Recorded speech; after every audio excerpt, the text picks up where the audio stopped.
never believed in any of that cryptid nonsense until 3 months ago when I had the most terrifying weekend of my life.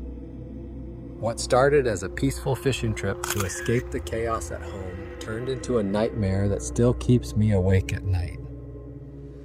I'm sharing this story because I need people to know what's really out there in those deep woods, and maybe, just maybe, it'll save someone else from going through what I did. Let me start by saying I'm just a regular guy. I work construction during the week, come home to a house full of noise, 3 kids running around, TV blasting, neighbors mowing their lawns at all hours. Don't get me wrong, I love my family, but a man needs his peace sometimes. That's why I've been going fishing every weekend for the past 15 years. It's my therapy, my way of staying sane in this crazy world. Usually I go with my buddies. We've got this routine down, pack the coolers, grab our gear, and head out to Johnson Creek about 40 minutes from town. We'd spend the whole weekend there telling stories, drinking beer, and catching whatever was biting. But for the past month or so, both of them had been dealing with family stuff.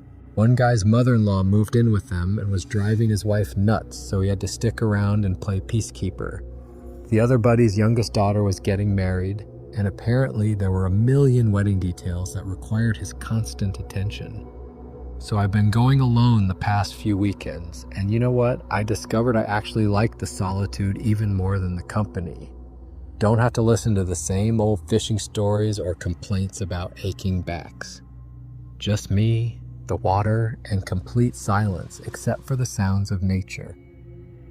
3 months ago, on what I thought would be just another peaceful weekend getaway, I decided to try something different.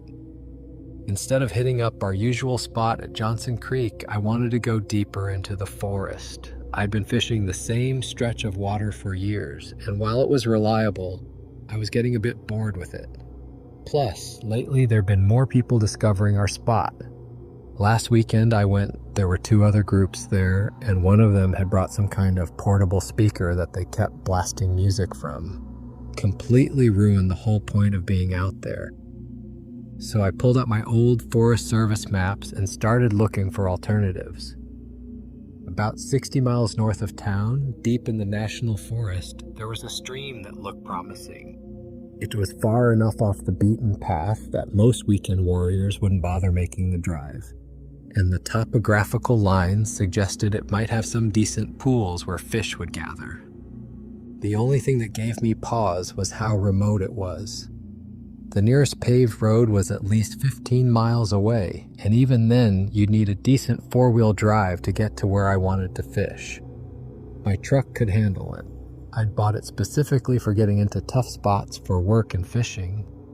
But if something went wrong out there, it would be a long time before anyone found me. Still, the idea of having miles of pristine water all to myself was too tempting to pass up. I figured I'd bring extra supplies, let my wife know exactly where I was going, and stick to my planned return time. What could go wrong? That Friday after work, I loaded up my truck with everything I'd need for the weekend. Extra fuel, food for 3 days just in case, my sleeping bag, camping gear, fishing equipment, and a cooler full of beer. I even threw in a small generator and some tools, thinking I might as well be prepared for anything. The drive out there was beautiful. Once you get past the suburban sprawl and into real country, the landscape opens up in a way that just clears your head. Rolling hills covered in thick forest, the occasional farm with horses grazing in fields, streams cutting through valleys like silver ribbons. I had the windows down, classic rock playing softly, and for the first time all week I felt my shoulders relax. The paved road ended about where I expected it to, and from there it was all gravel and dirt. The truck handled it fine, but I had to take it slow in places where the road got washed out or blocked by fallen branches. The deeper I went, the thicker the forest became. Massive pines and oaks formed a canopy so dense that it felt like driving through a green tunnel. After about 2 hours of slow going, I reached the spot I'd marked on my map. There was a small clearing right next to where the stream made a sharp bend, creating what looked like a perfect fishing hole. I parked the truck and got out to stretch my legs and survey the area. It was everything I'd hoped for and more. The stream was crystal clear, about 30 feet wide, with deep pools on the outside of the bend and faster water running over gravel bars. I could see fish moving in the deeper sections, looked like trout, maybe some smallmouth bass. The clearing was just big enough for my truck and a small camp setup surrounded by towering trees that must have been centuries old.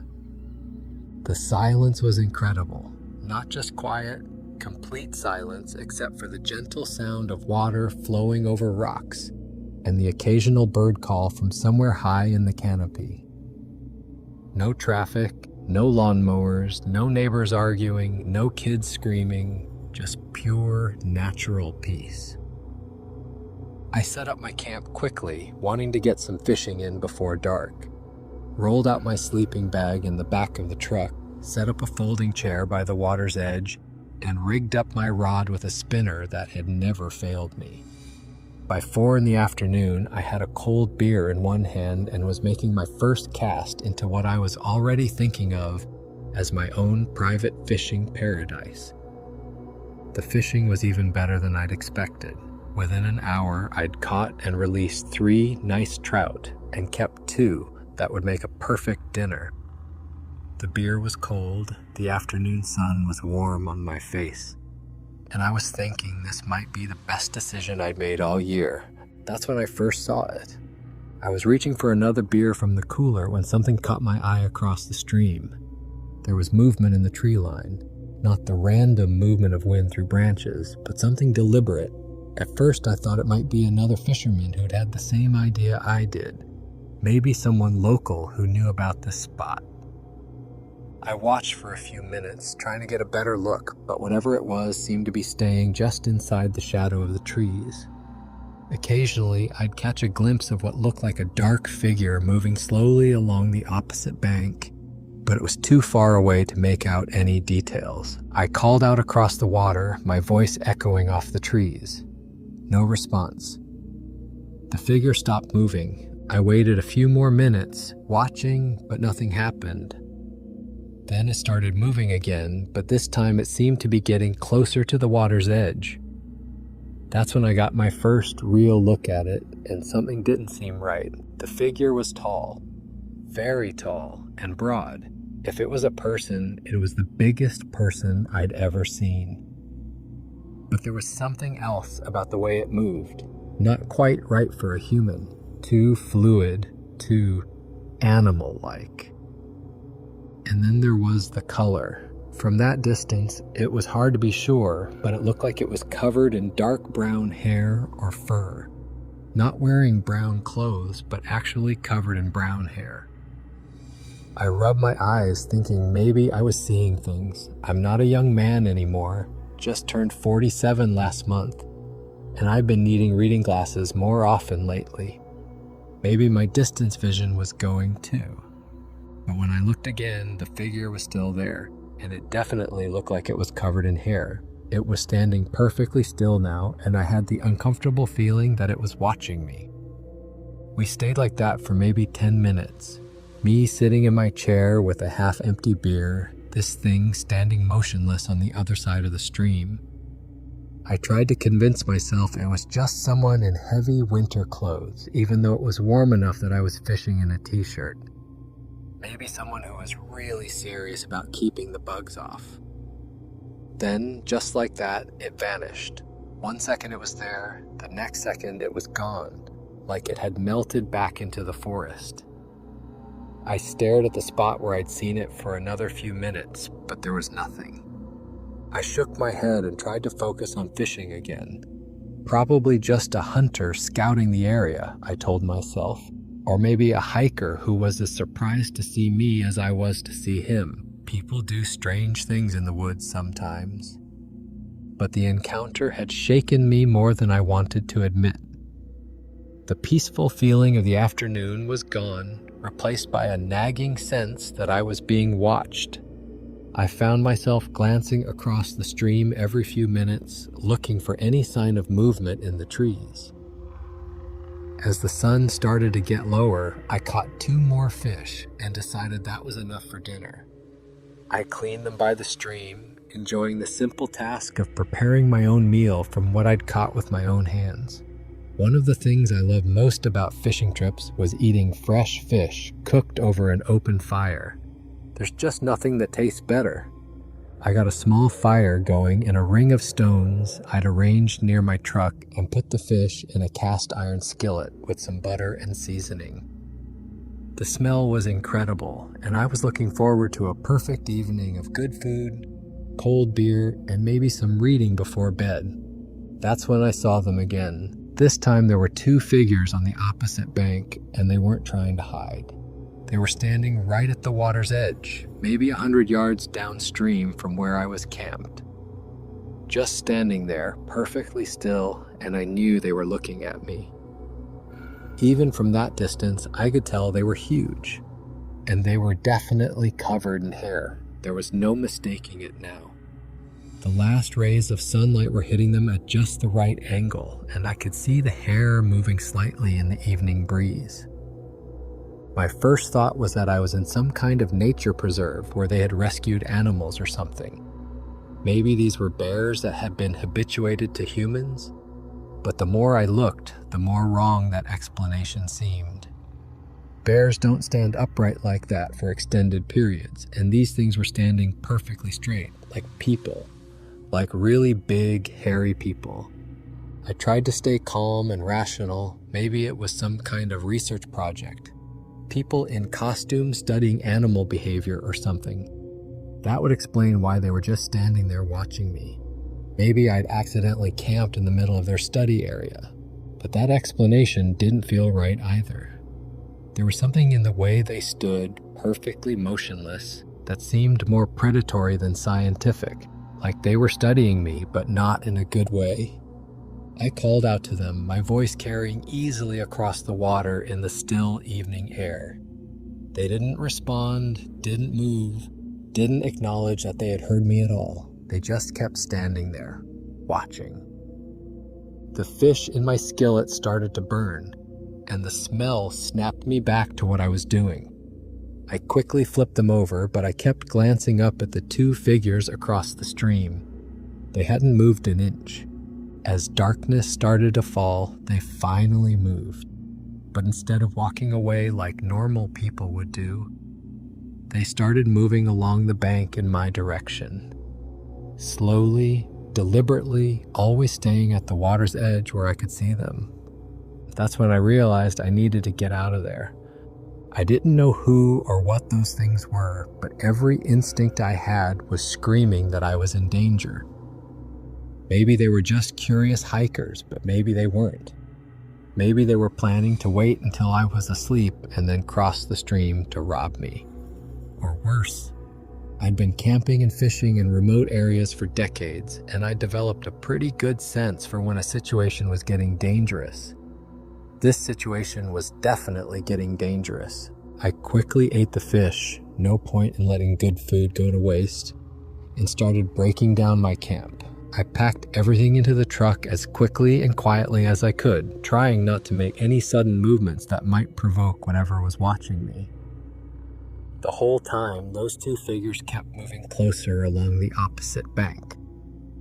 They were maybe 50 yards away now, and even in the growing darkness, I could make out more details. They were massive, at least 7 feet tall, maybe 8.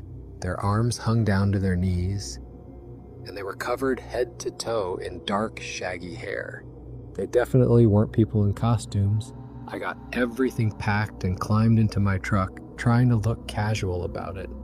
I didn't want to seem like I was running away. That might trigger some kind of chase instinct.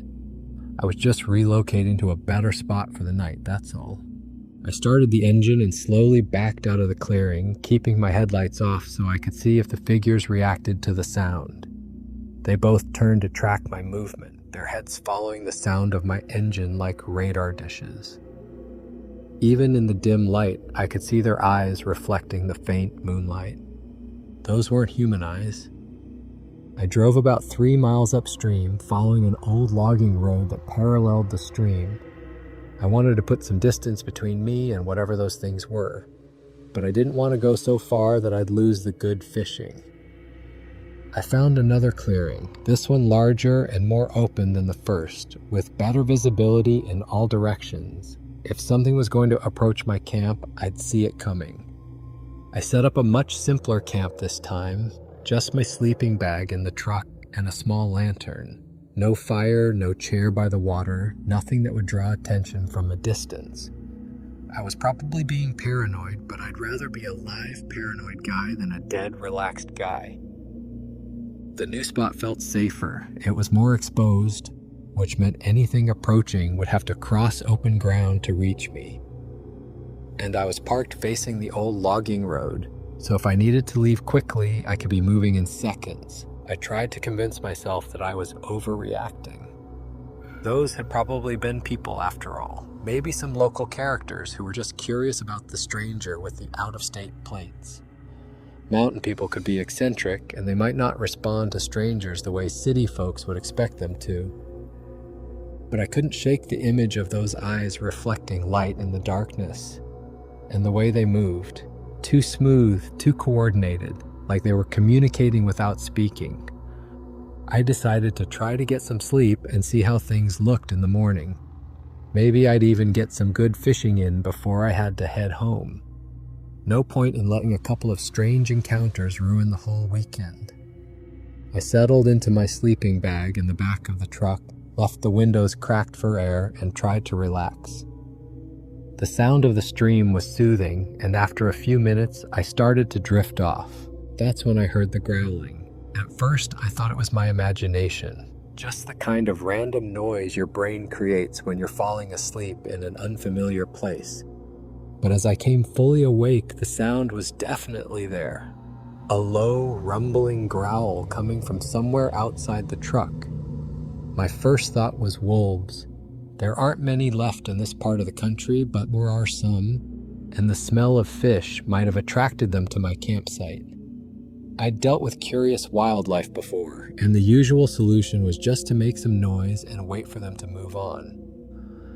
But as I listened more carefully, the growling didn't sound quite right for wolves. It was deeper, more resonant, like it was coming from something with a much larger chest cavity. And there seemed to be more than one source. The sounds were coming from different directions around my truck. Then I heard the footsteps, heavy, deliberate steps in the soft earth around my truck. But these weren't the light, quick steps of wolves or coyotes. These were heavy, ponderous steps, like something very large was walking slowly around my campsite. And then I heard something that made my blood run cold. Between the growls and the footsteps, I could hear what sounded like voices. Not human voices, but definitely some kind of communication. Low, guttural sounds that had the rhythm and inflection of speech, but in no language I'd ever heard. Whatever was out there, they were talking to each other.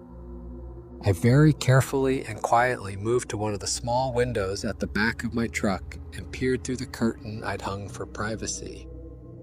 What I saw will haunt me for the rest of my life. There were two of them, just like I'd seen across the stream earlier, but now they were close enough that I could see them clearly in the moonlight, and there was no doubt about what I was looking at. They were massive, at least 8 feet tall and built like football players, but covered from head to toe in thick, dark brown hair. Their faces were a horrible mixture of human and ape, with heavy brow ridges, flat noses, and mouths full of large teeth that gleamed white in the darkness. Their arms were incredibly long and muscular, hanging down past their knees, ending in hands that looked like they could crush a bowling ball. But the worst part was their eyes, large, intelligent eyes that seemed to be studying my truck with obvious curiosity and intent. These weren't just animals acting on instinct. There was clear intelligence there, and they were trying to figure out how to get inside. One of them moved to the passenger door and very deliberately tried the handle. When it didn't open, thank God I'd had the presence of mind to lock the doors. It made a frustrated sound and tried again, this time pulling harder. The truck rocked slightly under the pressure. The other one was examining the tailgate, running its hands along the edges like it was looking for a way to open it. When it found the handle, it pulled on it hard enough that I could hear the metal creaking under the strain. I held my breath and tried not to move. The sleeping bag I was in suddenly felt like the thinnest possible barrier between me and whatever those things were. If they managed to get the tailgate open, there would be nothing to stop them from dragging me right out of the truck. For several minutes, the two creatures continued their examination of my truck. They moved around it systematically, testing every door handle, pressing against the windows, even reaching underneath to probe the undercarriage. All the while, they kept up their strange, guttural communication, like they were discussing strategies. The truck rocked and swayed as they pressed against it, testing its stability. I could hear the suspension creaking under their weight as they leaned against the sides. One of them discovered that the driver's side window was cracked open about an inch for ventilation and immediately focused on that, trying to work its fingers into the gap. I realized I was holding my breath and forced myself to breathe slowly and quietly. Whatever these things were, they clearly knew I was inside. The question was whether they could figure out how to get to me. Then one of them started pounding on the side of the truck. It started as gentle taps, almost experimental, like it was testing the strength of the metal. But the taps quickly became harder and more insistent. Soon it was full-force pounding that shook the entire vehicle and made a tremendous noise in the quiet forest. The other one joined in, and suddenly both creatures were hammering on different parts of the truck with their massive fists. The sound was deafening inside the metal shell, and I could feel each impact through the frame of the vehicle. They were incredibly strong enough that I started to worry they might actually be able to punch through the metal. Through the pounding, I could still hear their vocalizations, and now they sounded angry and frustrated. Whatever they wanted, my truck was preventing them from getting it, and they didn't like that one bit. I knew I had to do something. I couldn't just lie there and wait for them to figure out how to get inside. And given their intelligence and persistence, it seemed like only a matter of time before they did. I had to take action while I still could. Very slowly and carefully, I reached for my keys on the small shelf where I'd left them. The creatures were making so much noise pounding on the truck that I didn't think they'd hear the small sounds I was making, but I tried to be as quiet as possible anyway. The key ring had a small flashlight attached to it, and I used that to find the ignition in the dark. I got the key positioned and ready to turn, then took a deep breath and prepared myself for what I was about to do. I had no idea how these creatures would react when I started the engine. They might run away in fear, or they might get even more aggressive. But staying put was clearly not an option. They were already trying to break into the truck, and it was only a matter of time before they succeeded. I turned the key. The engine roared to life, and the creature's reaction was immediate and terrifying. Their pounding stopped for just a second, replaced by loud, angry roars that sounded like nothing I'd ever heard before. Part animal, part something else entirely. Then the real attack began. Instead of running away like I'd hoped, they became absolutely furious. Both creatures grabbed onto the truck and started trying to flip it over. I could feel the vehicle lifting on one side as they put their combined strength into rocking it back and forth. The left side tires actually came off the ground for a moment before the truck crashed back down.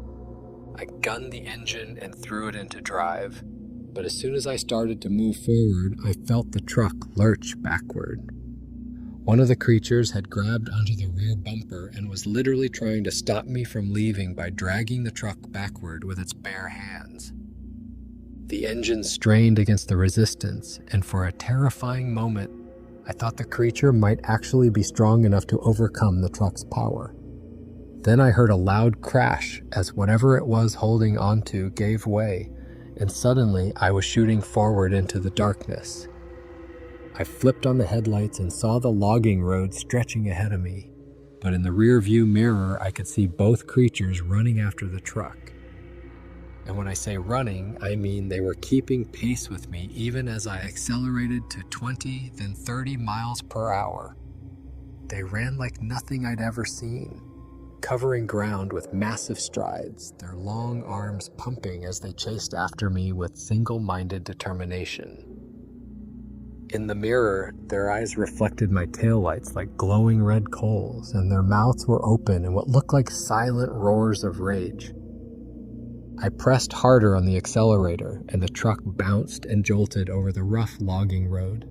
At 40 miles per hour, I finally started to pull away from them, but they kept running long after any normal animal would have given up the chase.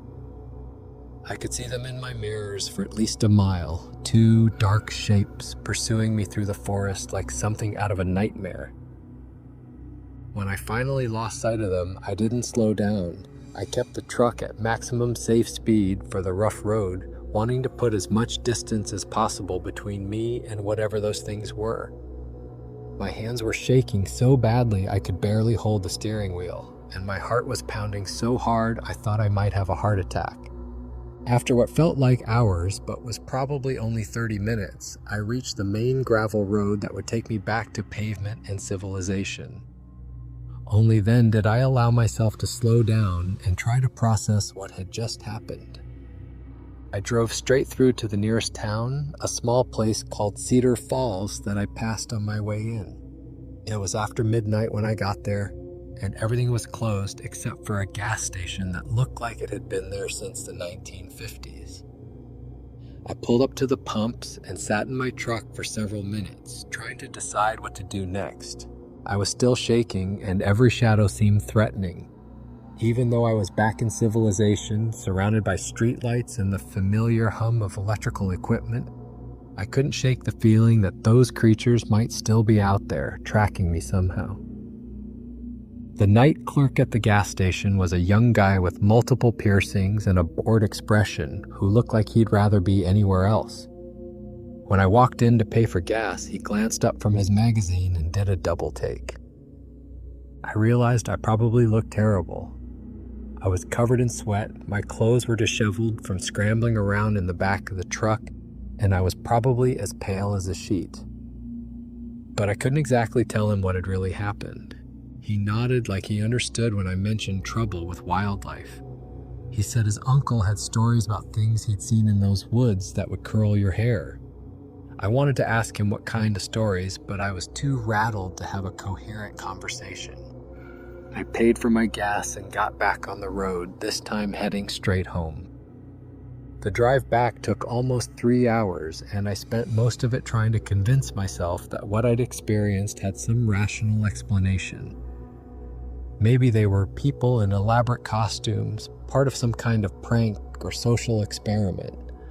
Maybe there was a film crew somewhere in those woods making a monster movie, and I had stumbled into their set. But I kept coming back to those eyes, the intelligence I'd seen there, and the raw physical power they demonstrated. No costume could replicate that kind of strength, and no human could run at 30 miles per hour through rough terrain in the dark. By the time I pulled into my driveway, the sun was starting to come up, and I was exhausted. My wife was still asleep, and I was grateful for that. I needed time to figure out how to explain why I was home a day early, and why my truck had dents and scratches all over it from where those creatures had been pounding on it. In the light of day, the damage to my truck was even worse than I'd thought. There were dents all over the sides and back where they had been hitting it, and the rear bumper was partially torn away from where one of them had grabbed it and tried to stop me from leaving. There were also what looked like fingerprints in the metal, impressions made by fingers much larger and stronger than any human could produce. I took pictures of the damage with my phone, not sure why, but feeling like I should document what had happened. Then I started trying to figure out how to explain it to my insurance company and my wife. The insurance part was easy. I'd say I'd been camping in a rough area and encountered aggressive wildlife. That was technically true, even if it didn't capture the full scope of what had actually happened. The damage was consistent with a large animal attack, and my policy covered that kind of incident. Explaining it to my wife was more challenging. She was understandably concerned when she saw the truck, and even more concerned when she saw the state I was in. I'd managed maybe 2 hours of sleep, and I probably looked like I'd been through a war. She asked what happened out there, running her hands over the dents in the truck's side, saying it looked like something had tried to tear it apart.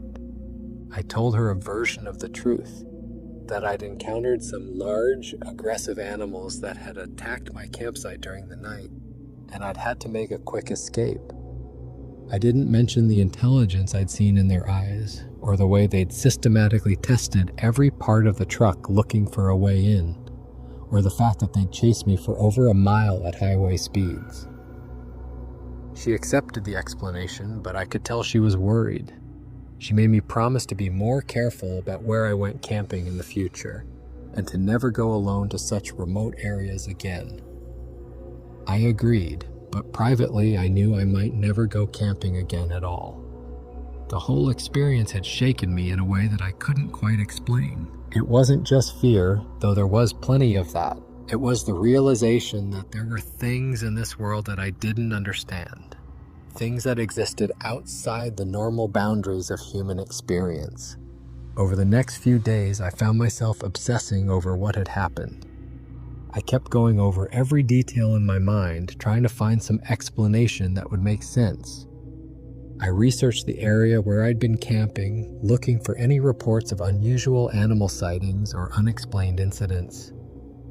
What I found was disturbing. That part of the national forest had a long history of strange encounters dating back decades.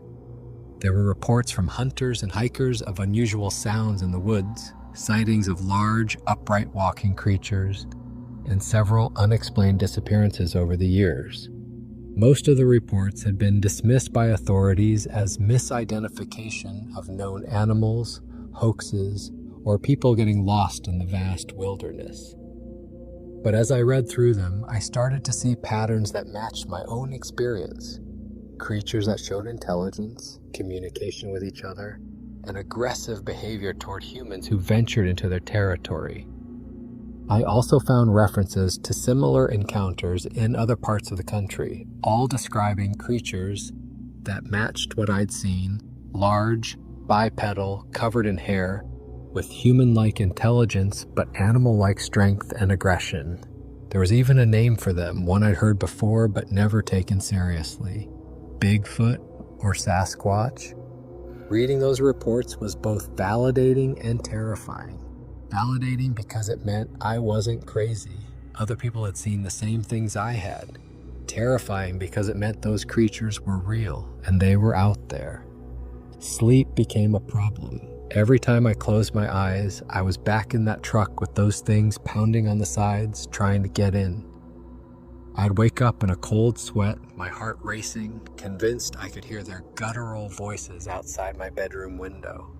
During the day, I found myself constantly looking over my shoulder, scanning tree lines and shadows for any sign of movement. Even in the middle of town, surrounded by people and traffic, I couldn't shake the feeling that I was being watched. My wife noticed the change in my behavior, but I didn't know how to explain it without sounding crazy.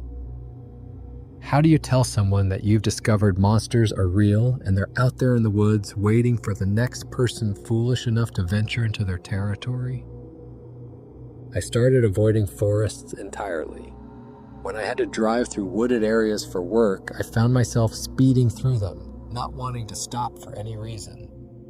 The idea of being alone in the woods, even during daylight hours, filled me with a dread that was completely irrational but absolutely real. About a month after the incident, I decided I needed to know more. I started reaching out online to people who claimed to have had similar encounters. There were more of them than I'd expected. Hunters, hikers, campers, even some park rangers who were willing to speak off the record about things they'd seen that didn't fit into any official category.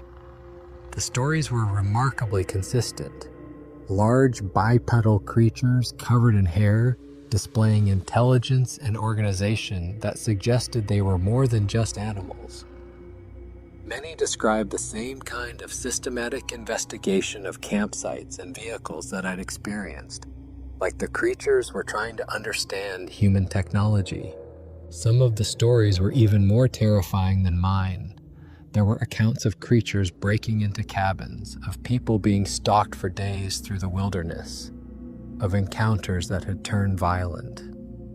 A few people claimed to have been physically attacked, though most of those accounts were hard to verify. What struck me most was the consistency of the behavioral descriptions. These weren't random animal encounters. There seemed to be intelligence behind the creature's actions, a deliberate intent that was both fascinating and deeply unsettling. 2 months later, against my better judgment, and despite my wife's strong objections, I decided to go back.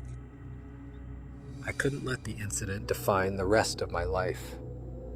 Fishing had been my sanctuary for 15 years, and I wasn't going to let fear take that away from me. Besides, I needed to know if what I'd experienced was real or just some kind of psychological break brought on by stress and isolation. This time, I didn't go alone.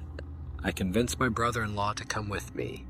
He was a skeptic who'd laughed when I told him a sanitized version of what had happened, and I figured having a witness would either validate my experience or help me realize I'd imagined the whole thing.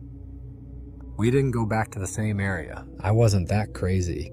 Instead, we chose a spot about 50 miles south, still remote but not as isolated, with better roads and cell phone coverage. I told him we were just going to do some fishing and camping, nothing about what I was really hoping to prove. The first day was perfectly normal. We caught fish, drank beer, told stories around the campfire. He seemed to be having a great time, and I started to relax for the first time in months. Maybe the whole thing had been some kind of stress-induced hallucination after all. But on the second night, as we were getting ready for bed, my brother-in-law suddenly went quiet and pointed into the tree line across the stream. There, just at the edge of the firelight, was a large, dark figure standing perfectly still among the trees, watching us. He saw it too. Whatever I'd encountered before, it wasn't a hallucination, and it wasn't limited to that one area of the forest. These creatures were real, they were out there, and they were still watching. We packed up and left that night, driving home in silence. He never asked me about what we'd seen, and I never volunteered any information. But I could tell the experience had shaken him as much as it had me. It's been 3 months since that second encounter, and I still don't know what to do with what I've learned. I know there are creatures in those forests that science doesn't recognize. Beings that exist in the spaces between the human world and true wilderness. I know they're intelligent, organized, and potentially dangerous to anyone who ventures too far into their territory. But I also know that most people would never believe me if I told them the whole truth. The evidence I have, the damage to my truck, the photographs, the corroborating accounts from other witnesses, would be dismissed as hoaxes or misidentifications by anyone who hadn't experienced it themselves. So I keep quiet, mostly. I tell people I had a bad encounter with wildlife and leave it at that. I've stopped going on fishing trips to remote areas, sticking instead to well-traveled spots close to civilization. It's not the same, there's always noise, always other people around, but it's better than risking another encounter with those things. Sometimes, late at night, I wonder what would have happened if I'd stayed in that first campsite, if I'd tried to communicate with them instead of running. But then I remember those eyes in the darkness, the casual way they'd tested my truck's defenses, and the terrifying strength they displayed when they tried to stop me from leaving. Whatever their intentions were, I don't think communication was high on their list of priorities. The more I've thought about it, the more I'm convinced that what I encountered represents something that science hasn't acknowledged yet. A species that's learned to avoid human contact so effectively that most people dismiss them as myth. but they're out there, in the deepest parts of our forests, living parallel lives to ours in spaces we rarely venture into. I've done more research since that second encounter, and I've found accounts going back centuries of similar creatures in folklore and indigenous stories. The Native Americans had names for them long before European settlers arrived, names that translated roughly to wild man of the woods or forest giant. These weren't just stories meant to keep children close to camp. They were warnings based on real encounters with something that shared the continent with humans long before we decided we owned it all. What bothers me most is the intelligence I saw. These weren't just large animals acting on instinct. They planned, they communicated, they problem solved. When they tested my truck, they did it systematically, like they were conducting an experiment. When they chased me, they coordinated their efforts and maintained pursuit long after any normal predator would have given up. That suggests a level of cognitive ability that makes them something more than animals, but something less than human. Or maybe something different from human. A branch of evolution that took a different path, one that led to strength and wilderness survival rather than tool use and civilization. I think the reason so few people have encounters like mine is that these creatures have learned to avoid us almost completely. They've probably been watching human expansion into their territories for generations, adapting their behavior to stay hidden. The fact that I saw them at all was probably because I'd gone deeper into their territory than most people ever do.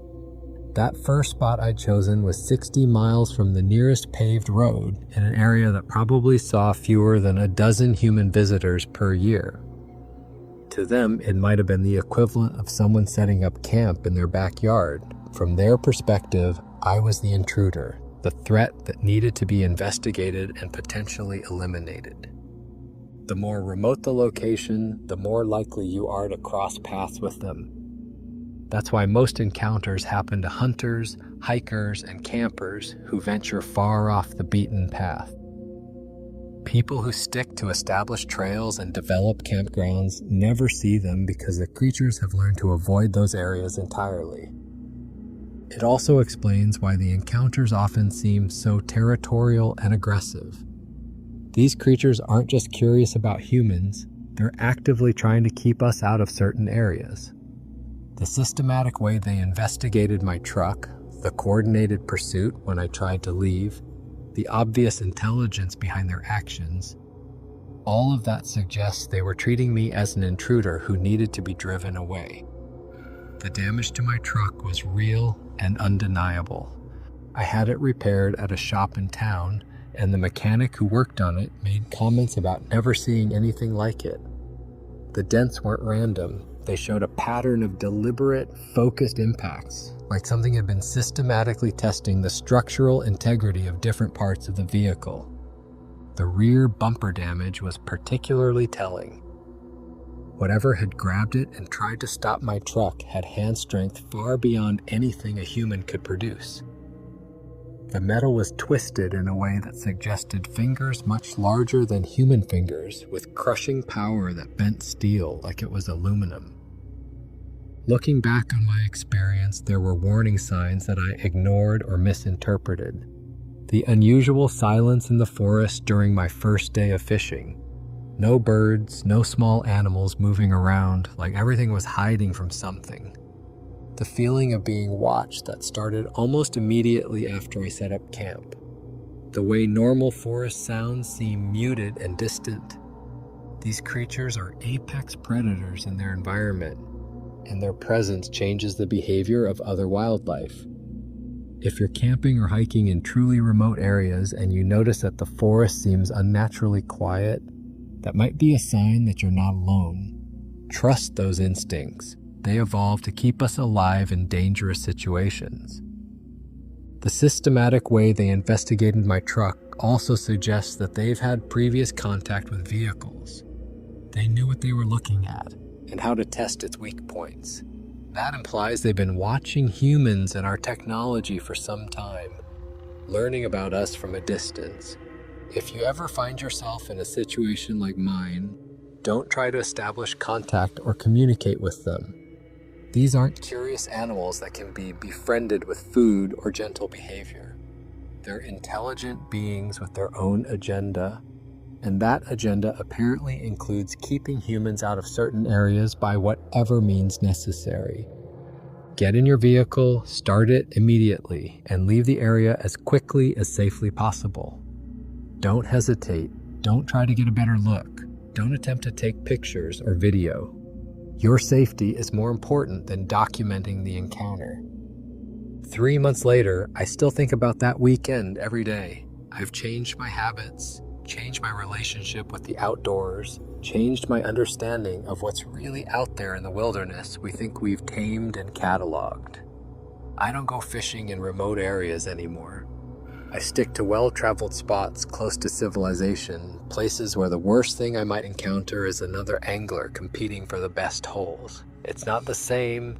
There's no peace, no solitude, no sense of connection with the natural world that drew me to fishing in the first place. But it's safer, and after what I experienced, safety feels more important than serenity.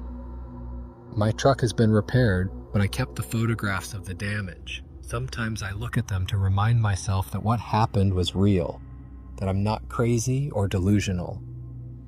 Those dents were made by something incredibly strong and intelligent, something that exists outside our normal understanding of the world.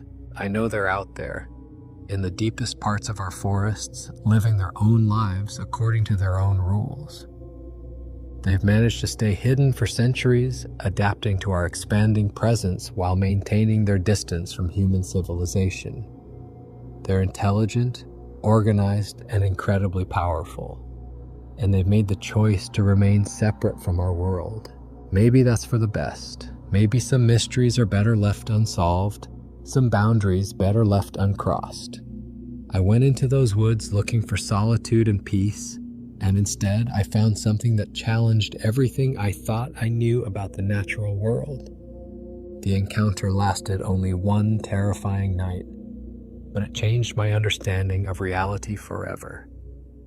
I know now that we share this planet with beings that exist outside our catalogs and classifications, creatures that have chosen to remain hidden in the spaces we haven't yet claimed or conquered. They're out there, watching from the shadows of our deepest forests, and now that I know they exist, I can never see the wilderness the same way again. Every tree line might conceal watching eyes, every distant sound might be something calling to its companions in a language we don't understand. I've told you my story, make of it what you will. But if you ever find yourself alone in the deep woods and feel like you're being watched, remember what I've shared with you. Trust your instincts, respect the wilderness and whatever calls it home, and above all, be prepared to leave quickly if something doesn't feel right. Because now I know the truth. We're not alone out there. We never have been.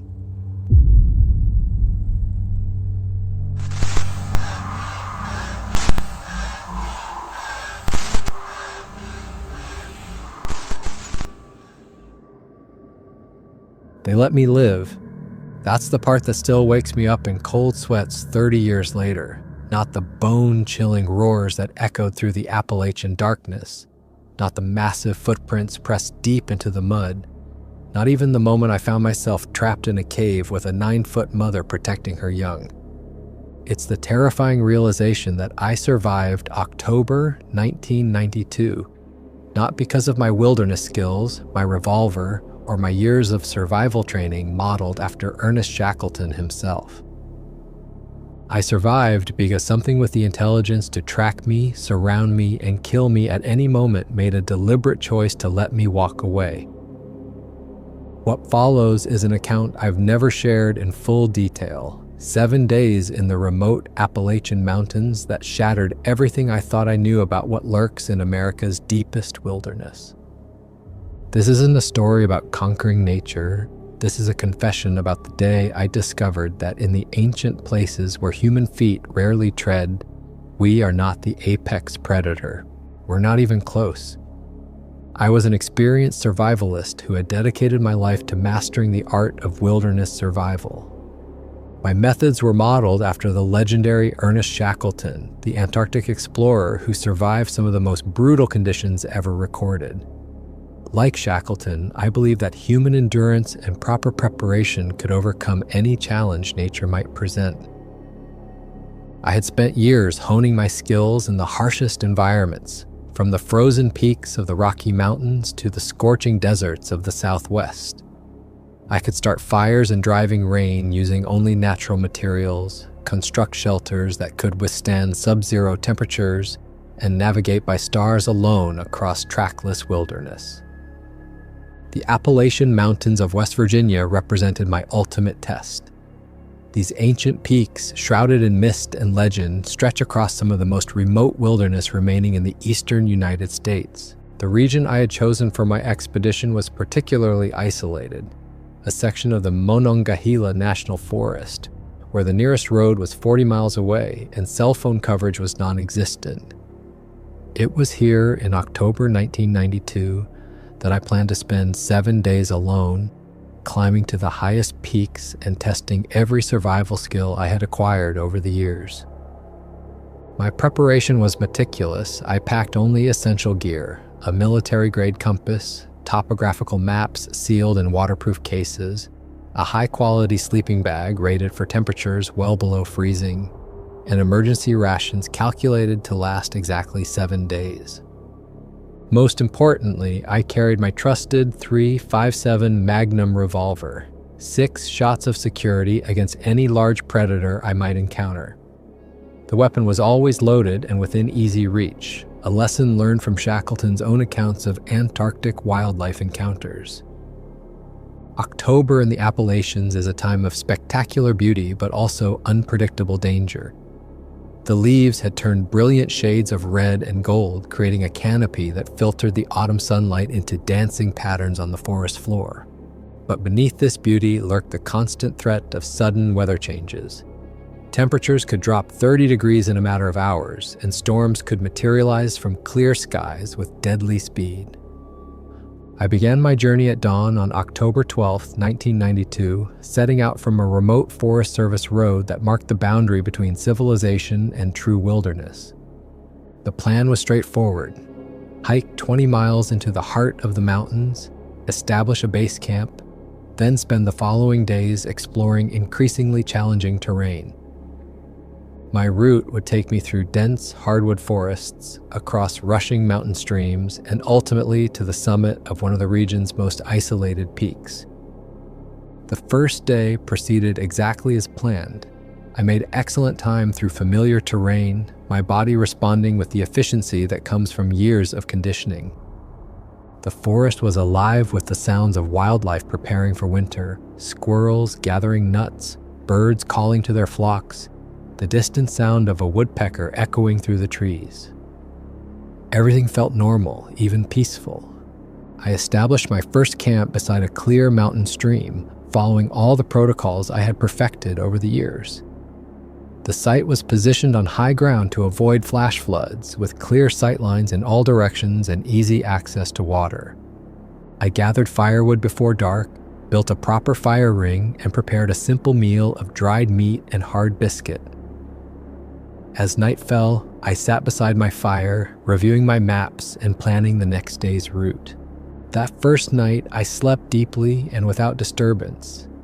The forest maintained its normal symphony of nocturnal sounds, owls calling, the distant howl of coyotes, the rustle of small creatures moving through the underbrush. Nothing suggested that I was being observed by anything other than the usual woodland inhabitants. The second day began with an unsettling discovery. As I broke camp and prepared to continue deeper into the mountains, I noticed something that made me pause. The normal morning chorus of birdsong was absent. The forest, which should have been alive with the calls of dozens of species greeting the dawn, was eerily quiet. In all my years of wilderness experience, I had learned to read the subtle signs that nature provides. Birds falling silent is one of the most reliable indicators that a large predator is nearby. My hand instinctively moved to my revolver as I scanned the tree line, searching for any sign of movement. Bears were common in this region, and while they were normally wary of humans, a surprised or cornered bear could be extremely dangerous. But I saw nothing. After waiting and watching for nearly 30 minutes, I decided to continue with my planned route. Perhaps the birds had simply not yet begun their morning routine, or maybe they had been disturbed by some passing animal during the night. As I hiked deeper into the mountains, the silence persisted. Mile after mile passed without the sound of a single bird call. Even more unsettling, I saw no wildlife of any kind. No squirrels, no chipmunks, not even insects seemed to be active. The forest felt dead, empty of everything except the towering trees and the sound of my own footsteps on the leaf-covered trail. By midday, I had reached an elevation where the hardwood forest began to transition to the spruce and fir trees that crown the highest Appalachian peaks. It was here that I made the first truly disturbing discovery of my expedition. Beside a small stream, pressed deep into the soft mud of the bank, was a footprint unlike anything I'd ever seen.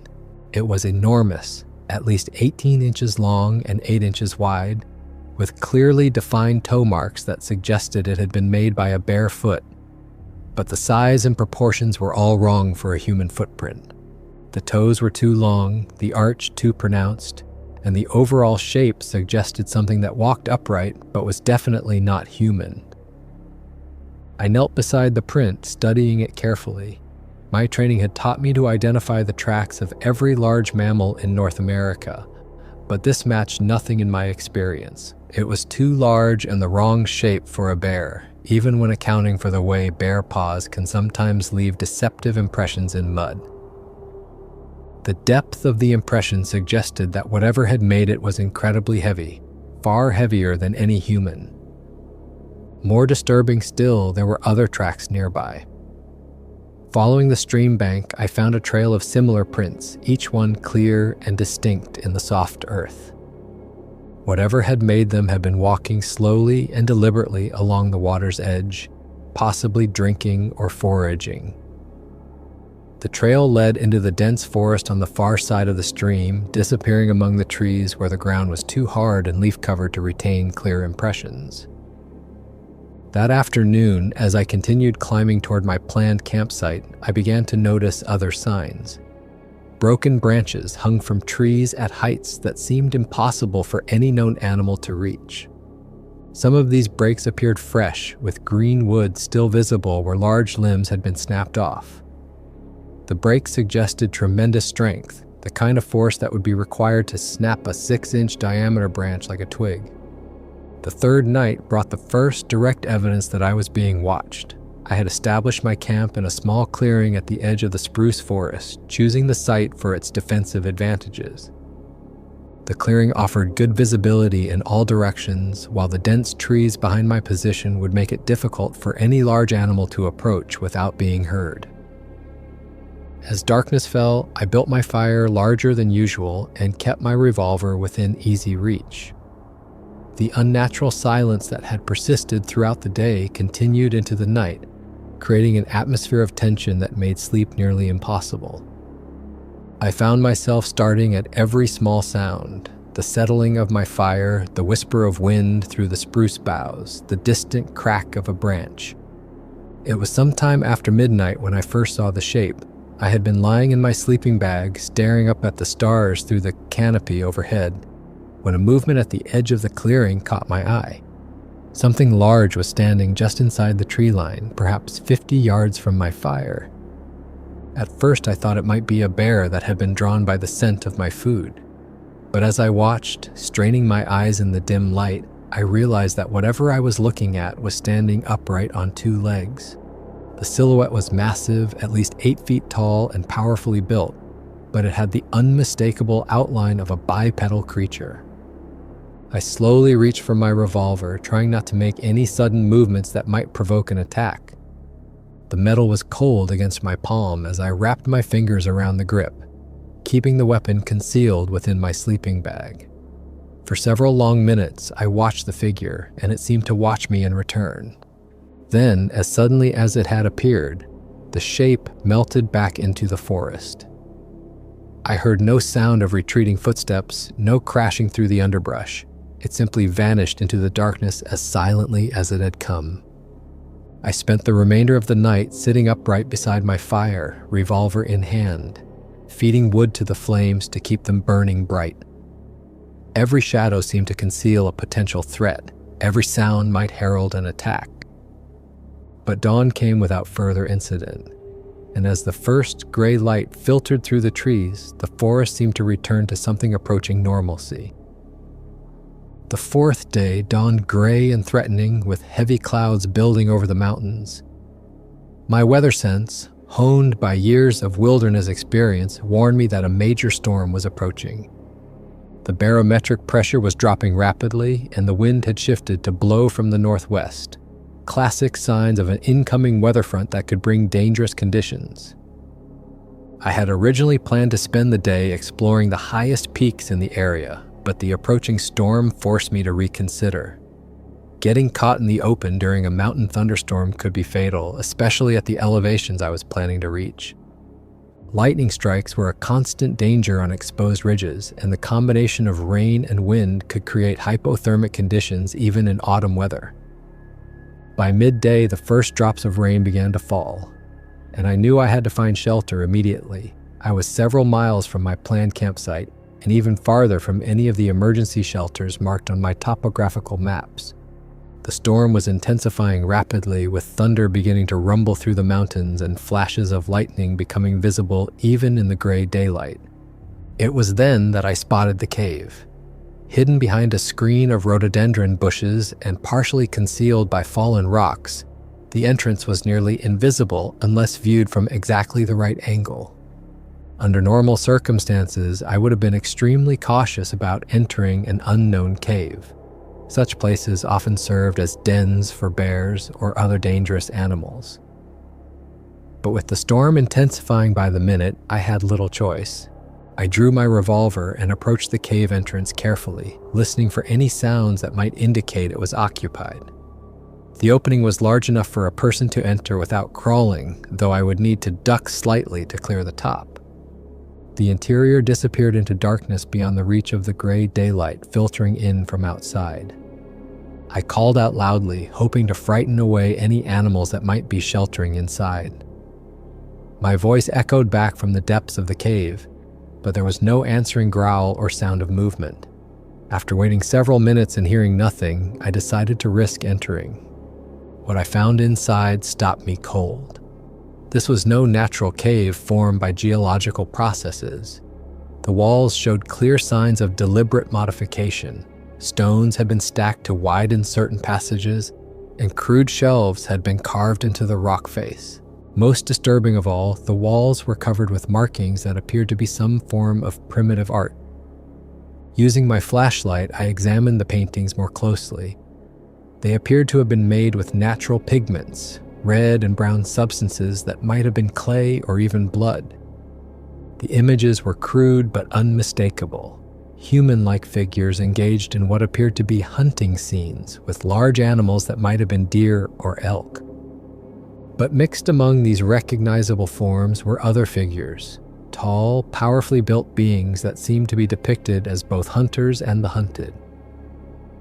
As I moved deeper into the cave, my flashlight beam revealed more evidence of habitation.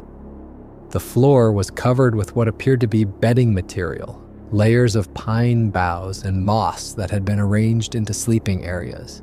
Scattered around these primitive beds were bones from various animals, some still bearing scraps of dried meat. There were also collections of berries, nuts, and roots, clear evidence that whoever or whatever lived here was omnivorous. The realization hit me like a physical blow. This cave was still being used. The plant materials were too fresh to be ancient, and some of the bones still had meat clinging to them.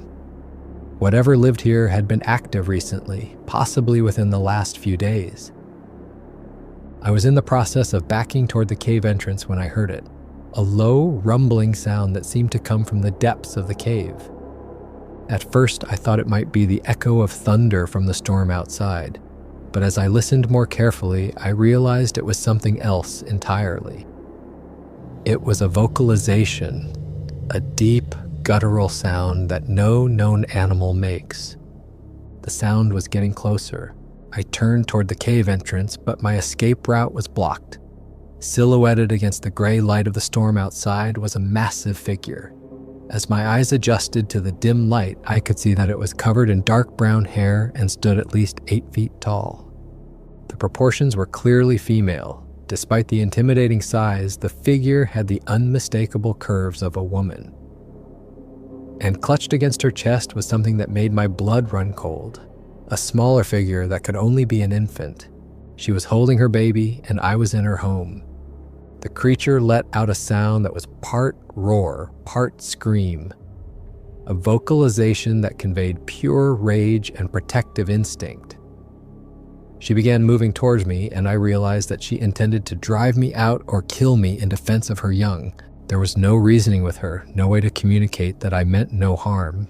I was a threat to her offspring, and she would eliminate that threat by any means necessary. I had perhaps 3 seconds to react before she reached me. My revolver was in my hand, but the thought of shooting a female with a baby, even one that was about to kill me, was something I couldn't bring myself to do. Instead, I threw myself toward a narrow gap between her and the cave wall, hoping to squeeze past and reach the entrance. She was faster than anything that large had any right to be. Her massive hand swept toward me as I tried to dodge past, and her claws raked across my backpack, tearing through the heavy canvas like it was tissue paper. The impact sent me sprawling toward the cave entrance, but it also gave me the momentum I needed to reach the opening. I burst out of the cave into the full fury of the mountain storm. Rain was falling in torrents, driven by winds that howled through the trees with hurricane force. Lightning cracked overhead, illuminating the forest in stark, stroboscopic flashes. Under normal circumstances, being caught in such conditions would have been extremely dangerous. But with an enraged mother creature pursuing me, the storm seemed like the lesser of 2 evils. Behind me, I could hear her crashing through the cave entrance, her roars of fury audible even above the thunder. I ran blindly into the forest, branches whipping at my face and roots threatening to trip me with every step. The rain soaked through my clothes within minutes, and the combination of water and adrenaline made my hands shake so badly that I could barely maintain my grip on the revolver. I ran without any sense of direction, focused only on putting distance between myself and the creature. The storm was so intense that visibility was reduced to only a few feet, and I quickly lost all sense of where I was in relation to my planned route. I was running deeper into the wilderness, away from any hope of rescue, but stopping meant facing whatever was pursuing me. For what felt like hours, I crashed through the undergrowth, driven by pure terror. My lungs burned with the effort, and my legs felt like lead, but I didn't dare slow down. Every few minutes, I would hear a sound behind me, a crash of breaking branches or a distant roar that cut through the storm. And I would find new reserves of energy to keep running. Finally, exhaustion forced me to stop. I had reached a section of forest where massive oak trees created something approaching shelter from the worst of the rain. My entire body was shaking, partly from cold, partly from adrenaline, and partly from the realization of how completely lost I had become. I had no idea which direction I had run or how far I was from my original position. As darkness fell, the storm began to subside, but my situation had become even more desperate.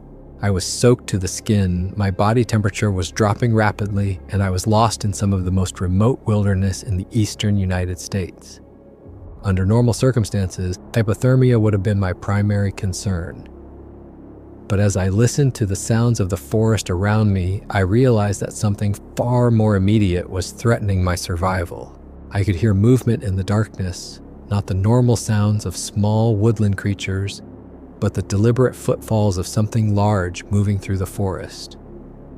Whatever had chased me from the cave was still hunting me, and it was getting closer. I needed to hide, and I needed to do it immediately. Using my flashlight sparingly to avoid giving away my position, I searched desperately for any kind of concealment. Most of the trees in this section of forest were too small to provide adequate cover, and the undergrowth was too sparse to hide a full-grown man. It was then that I spotted the ancient oak tree. This giant was easily 6 feet in diameter, with a massive trunk that showed the scars of centuries of storms and lightning strikes. On the side facing away from the approaching sounds, a section of the trunk had been hollowed out by age and decay, creating a natural hiding place just large enough for a person to squeeze into. Before cramming myself into this refuge, I did something that probably saved my life. Working quickly in the darkness, I scooped up handfuls of mud and wet leaves from the forest floor and covered myself as completely as possible. The mixture was cold and foul-smelling, but I smeared it over every exposed inch of skin and clothing. If whatever was hunting me relied on scent to track its prey, this crude camouflage might mask my human odor enough to keep me hidden. I squeezed into the hollow in the tree trunk just as the footsteps came close enough to identify. They were massive, each one causing a slight vibration in the ground that I could feel through the tree trunk. And they were methodical, suggesting that whatever was making them was actively searching rather than simply passing through the area. Through a gap in the trunk, I could see out into the forest with one eye. What I saw made every muscle in my body clench with terror. The creature that had chased me from the cave had been joined by another, this one even larger and clearly male. He stood at least 9 feet tall, with shoulders that seemed impossibly broad and arms that hung almost to his knees. His entire body was covered in dark hair, and his face was a nightmare combination of human and ape features. He was sniffing the air methodically, his head turning slowly from side to side as he tested for scents. Several times his gaze passed directly over my hiding place, and I was certain he had spotted me. But each time he continued his search without showing any sign of recognition. The mud and debris I had covered myself with was working. The foul mixture was masking my scent enough to confuse his tracking ability. But I knew that if he came much closer, or if the wind shifted, my crude camouflage would be useless. For what felt like hours, the male creature continued his methodical search of the area. He would pause at various points, sniff the air, then move on to investigate another section of forest. Several times he passed within 10 feet of my hiding place, close enough that I could hear his heavy breathing and see the intelligence in his eyes. Finally, as the first gray light of dawn began to filter through the trees, he gave up his search. With a final, frustrated growl that echoed through the forest, he turned and disappeared into the deeper woods, moving with a silence that seemed impossible for something so large. I remained hidden in the tree trunk for another hour after the creature disappeared, afraid that any movement might bring him back. When I finally emerged, my entire body was stiff with cold and cramped from hours of remaining motionless in the narrow space. The mud and debris that had possibly saved my life had dried into a crust that made every movement painful. But I was alive, and that was more than I had expected when the chase began. Now I faced a new challenge, finding my way back to civilization. The storm had completely disrupted my planned route, and I had no idea which direction I had run during my panicked flight from the cave. My compass would be useless until I could establish my current position relative to some landmark. One thing was absolutely certain: I was abandoning my planned expedition. 7 days alone in these mountains had seemed like the ultimate test of my survival skills. But the events of the last few hours had shown me that there were threats in this wilderness that no amount of training could prepare me for. My goal now was simple survival, getting out of these mountains alive. I made the decision to travel only during daylight hours and to avoid any area that might serve as a den or territory for the creatures I had encountered. This meant choosing the most difficult routes possible, steep ridges and dense undergrowth that would be challenging for me to navigate, but would hopefully be avoided by anything that large. Before beginning my retreat, I took inventory of my remaining supplies. The creature's claws had torn my backpack badly, and several items had been lost during my frantic flight through the storm. My emergency rations were intact, but my water purification tablets had been scattered, leaving me with only the water remaining in my canteen. Most importantly, my revolver was still secure in its holster, though the weapon now felt woefully inadequate against what I had seen. I spent several minutes studying my topographical maps, trying to determine which direction would lead me back toward the nearest road. The storm had carried me far from my planned route, but by identifying the general slope of the terrain and the direction of water flow in nearby streams, I was able to make an educated guess about my current location. The journey back would be treacherous. I would need to travel cross-country through some of the most difficult terrain in the Appalachians, all while avoiding any sign of the creatures that had made these mountains their home. But staying was not an option. Whatever lived in these woods had tolerated my presence for 3 days, but the encounter at the cave had clearly marked me as an unwelcome intruder. The next 2 days were a masterclass in survival paranoia. Every step I took was calculated to minimize my chances of detection. I avoided walking on soft ground that would retain footprints, staying instead to rocky areas and hard-packed earth. When I had to cross streams, I waded upstream for several hundred yards before exiting, hoping to confuse any attempt to track my passage. I avoided building fires, eating only cold rations that would produce no telltale smoke. At night, I slept in carefully chosen hiding places, dense thickets or rocky overhangs that would conceal me from view. Most importantly, I constantly monitored the forest around me for any sign that I was being followed or observed. The unnatural silence that had marked my early days in the mountains continued. Birds remained absent, and the normal sounds of forest life were conspicuously missing. It was as if the entire ecosystem had been disrupted by the presence of something that didn't belong in the natural order. On several occasions, I found evidence that I was not alone in these woods. Large footprints appeared sporadically, usually in muddy areas near streams. Broken branches and disturbed vegetation suggested that something massive had passed through various areas, sometimes following routes that paralleled my own path. Most disturbing of all, I occasionally caught glimpses of movement in my peripheral vision, dark shapes that seemed to fade into the forest whenever I turned to look directly at them. But my strategy of choosing difficult routes and traveling carefully seemed to be working. Whatever was out there appeared to be maintaining its distance, perhaps recognizing that I was leaving their territory. I began to allow myself to hope that I might actually make it out of the mountains alive. On what I hoped would be my last day in the wilderness, I finally reached terrain that looked familiar. According to my calculations, I should be within 5 miles of the Forest Service road where my truck was parked. The thought of civilization, of hot food, warm shelter, and safety drove me forward despite my exhaustion. It was late afternoon when I encountered the structure that made my blood run cold.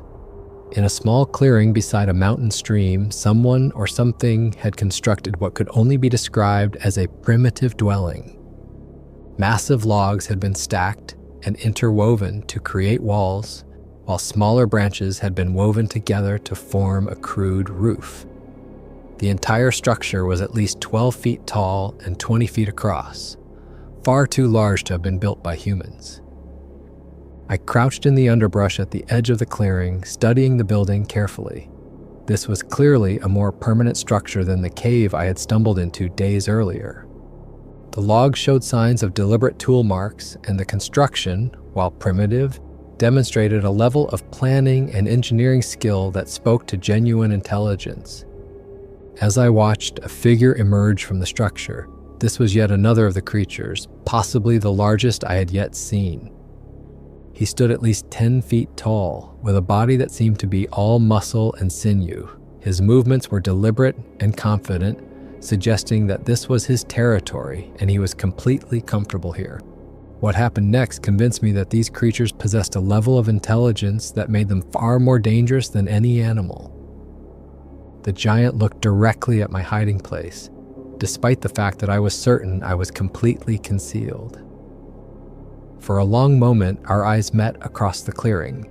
Then, without any sign of aggression or alarm, he let out a low, rumbling vocalization, almost like a chuckle. The message was clear. He knew exactly where I was, and he was letting me know that he could have taken me at any time. But for reasons I would never understand, he was choosing to let me live. After that brief, terrifying moment of contact, the creature turned and walked casually back into the forest, disappearing among the trees with the same impossible silence that seemed to characterize all of his kind. I remained hidden for another hour, afraid that movement might change his mind about sparing me. When I finally emerged from my hiding place, I noticed something that made my hands shake. Footprints around my concealment that hadn't been there when I first took cover. While I had been watching the creature at the dwelling, others had circled around behind me. I had been completely surrounded, observed and evaluated, and then deliberately allowed to continue on my way. The final few miles to my truck passed in a blur of exhaustion and adrenaline. I pushed myself harder than ever before, driven by the knowledge that I was almost safe and the fear that the creatures might change their minds about letting me go. When I finally saw the glint of sunlight on metal through the trees, I nearly collapsed with relief. My truck was exactly where I'd left it, untouched by the events that had transformed my understanding of what lurked in the deep wilderness. I fumbled with my keys, hands shaking so badly that it took several attempts to unlock the door. When the engine finally roared to life, I felt like I was returning from another world. The drive back to civilization was surreal. After days in the primeval silence of the mountains, the sounds of traffic and human activity seemed almost overwhelming. I stopped at the first gas station I found, buying coffee and donuts that tasted better than any meal I had ever eaten. The clerk looked at me strangely. I was still covered in mud and debris from my night hiding in the tree, and I probably looked like I had been through hell, which in many ways I had. I never returned to serious wilderness survival expeditions. The skills I had spent years developing, the confidence I had built through countless successful trips into remote areas, all of it was shattered by those few days in the Appalachian Mountains. I realized that there were things in the deep wilderness that human beings were never meant to encounter, creatures that existed outside our understanding of the natural world. Over the years since that October in 1992, I've occasionally read accounts from other hikers and hunters who claim to have had similar encounters. Some describe massive, hairy creatures that walked upright. Others tell of finding primitive structures or unexplained footprints in remote areas. A few report the same unnatural silence that I experienced, the complete absence of normal forest sounds that indicates the presence of something that even wild animals fear. I believe them all. What I encountered in those mountains was real, intelligent, and more dangerous than any predator documented by science. They tolerated my presence for a time, but when I intruded too far into their world, they made it clear that I was not welcome. The fact that they allowed me to leave alive suggests a level of restraint and decision-making ability that is deeply unsettling. The wilderness still calls to those who seek to test themselves against nature's challenges. But I know now that some tests are not meant to be taken, and some wilderness is not meant to be explored. There are places where humanity's ancient fears are not just superstition, but survival instinct refined by millennia of evolution. In the deepest, most remote corners of our world, we are not at the top of the food chain. We are not the apex predator. We are simply another species of animal, one that has forgotten how to recognize when it is being hunted. The Appalachian Mountains keep their secrets well, and I pray they always will. Some knowledge is too dangerous for human civilization to possess, and some creatures are better left to the shadows of the deep forest. Those who venture into the true wilderness should remember that while we may consider ourselves masters of our environment, there are things out there that consider us nothing more than unwelcome intruders in their ancient domain. I was allowed to leave with my life, but I was also given a warning that I will never forget. Stay out of the deep places, respect the old boundaries, and remember that humanity's dominion over nature has limits that we violate at our own peril. The experience changed me fundamentally. I abandoned my pursuit of extreme wilderness challenges and returned to civilization permanently. No amount of preparation, skill, or courage can protect you from something that exists outside the natural order as we understand it. The wilderness survival techniques that had served me so well in other environments were useless against an intelligence that could outthink, outmaneuver, and overpower me at will. Sometimes, late at night, I still hear that deep, rumbling vocalization in my dreams. And sometimes, I wonder if they remember me too, the foolish human who wandered too far into their world and lived to tell about it. I hope our paths never cross again, but I fear that as long as humans continue to push into the last remaining wilderness areas, such encounters are inevitable. The question is not whether these creatures exist. I know they do. The question is what will happen when modern civilization finally encroaches too far into their domain, and they decide that tolerance is no longer an option. On that day, all of our technology, weapons, and supposed mastery over nature will be revealed for what they truly are, the illusions of a species that has forgotten its place in the natural order. Until then, they remain hidden in the deepest forests, watching, waiting, and allowing us to believe that we are alone on this planet. But we are not alone, and we never have been. In the ancient places where human feet rarely tread, older things still hold dominion. I was privileged to glimpse that hidden world and live to remember it. I will never speak of the exact location where these events occurred. Some secrets are too dangerous to share, and some places are better left unexplored. Let the mountains keep their mysteries, let the deep forests maintain their silence, and let those of us who have seen what lurks in the shadows carry our knowledge quietly as a warning to any who might consider following in our footsteps. The wilderness is not empty, it never was, and those who venture into its deepest reaches should remember that they are entering a world where humanity's rules do not apply, and where our very presence is an intrusion that may not be tolerated for long. In October 1992, I learned that there are limits to human ambition, boundaries that should not be crossed, and ancient warnings that should be heeded. The price of ignoring those lessons is higher than any rational person would be willing to pay. I was fortunate to escape with my life and my sanity intact. Others may not be so lucky. For more interesting stories like this, check this one out.